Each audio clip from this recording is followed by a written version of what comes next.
Tu veux savoir ce qu'on fait vraiment en tant que gestionnaire de sinistre en assurance? Tu te demandes si c'est un métier fait pour toi ou si ça peut t'aider à réussir ton BTS Assurance? Dans cette vidéo, je vais te montrer concrètement ce qu'est un gestionnaire de sinistre, quelles sont ses missions au quotidien, quelles compétences sont indispensables et quelles évolutions de carrière tu peux viser. Tu vas voir, c'est bien plus stratégique et humain qu'on ne le croit.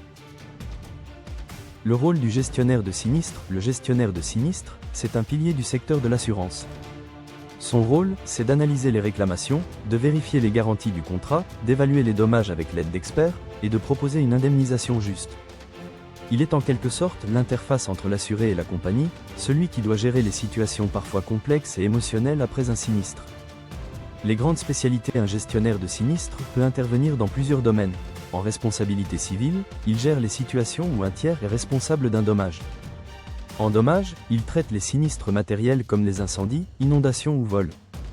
En automobile, il gère les accidents de la route et leurs conséquences. Et certains sont généralistes, en multirisques particuliers ou professionnels, ce qui demande une grande polyvalence. Chacune de ces spécialités implique des compétences juridiques, techniques et relationnelles. Quelles compétences sont indispensables? Pour réussir dans ce métier, il faut être méthodique, rigoureux, et avoir une excellente capacité d'analyse. Tu dois aussi savoir synthétiser des situations complexes, comprendre les contrats et les garanties, maîtriser les outils informatiques de gestion. Mais ce n'est pas tout. Tu dois aussi faire preuve de diplomatie, d'empathie et parfois de fermeté.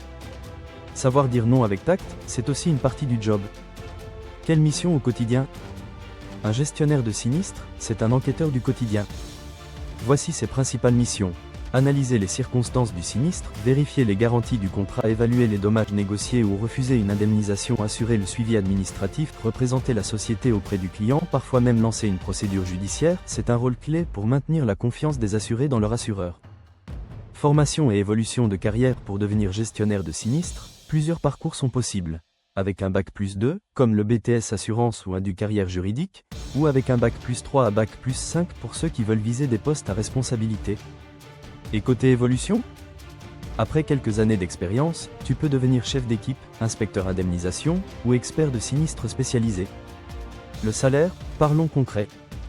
Un débutant peut gagner entre 24 000 et 32 000 euros bruts par an s'il n'est pas cadre. Pour un cadre, ça monte entre 29 000 et 40 000 euros, avec des bonus et de l'intéressement selon les performances. Et avec de l'expérience, les opportunités d'évolution peuvent te mener à des salaires bien plus élevés. Le métier de gestionnaire de sinistre, c'est bien plus qu'un rôle administratif. C'est un métier d'analyse, de relations humaines, de négociation et de rigueur. Si tu veux un poste dynamique, où chaque jour est différent, et qui te permet d'évoluer dans le secteur de l'assurance, alors ce métier est fait pour toi. Pour aller plus loin, télécharge notre e-book gratuit sur les métiers de l'assurance, le lien est dans la description. Et si tu prépares ton BTS Assurance, abonne-toi à la chaîne, active la cloche, et dis-moi en commentaire. Quelle spécialité t'attire le plus entre RC, auto ou multirisque pro?